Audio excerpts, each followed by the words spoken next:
Hi guys, चॅनलला subscribe केला नसेल तर नक्की करा. तर मी सकाळी उठली आणि फ्रेश झाली, ब्रश वगैरे केला. त्यानंतर माझा ऊल उरला होता स्वेटरचा, त्याचं मी असंच काहीतरी बनवत होती. ते मी पूर्ण बनवून झालं की तुम्हाला दाखवीन. तर हे मी काल बनवायला घेतलेलं, तर अजून हे एवढंच झालं आहे. त्याला मी करेन. तर ते काय आता असं दिसतं, त्याचं बॉक्स करायचं आहे मला त्याचं.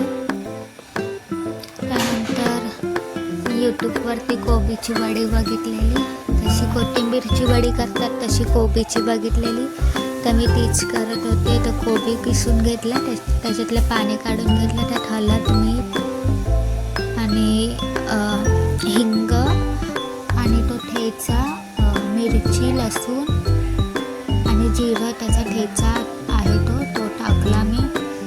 त्यानंतर तांदळाचं पीठ थोडं आणि बेसनचं पीठ आणि न पाणी घालता ते मी मळून घेतलं. आणि मी गरम मसाला पण टाकला आहे थोडासा. आणि ते वाटताना, ठेचा करताना बडीशेप पण टाकायची पण नव्हती, म्हणून मी जिरंच टाकलं. त्यानंतर पाणी न घालता मळून घेतलं आहे आणि मग त्याला शेप दिला, कसा तरी असं मळून घेतलं आणि मग शेप दिला त्याला. आणि मग टोपामध्ये पाणी ठेवलेलं मी आणि वरती ते परात कोणती जालीवाली. त्यानंतर त्याच्यात मी ऑइल लावलेलं त्या भांड्यामध्ये.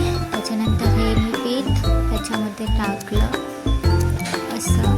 मग ते मी 10-15 मिनटं मी शिजवून घेतलं आणि डीप फ्राय करून घेतलं. तर मी हे जेवण पण घेतलं, चपाती आणि वडी. त्यानंतर संध्याकाळी चाय आणि चिवडा खाल्ला. तर असा होता माझा आजचा दिवस. चॅनलला सबस्क्राईब करा, कमेंट करा, लाईक करा. बाय.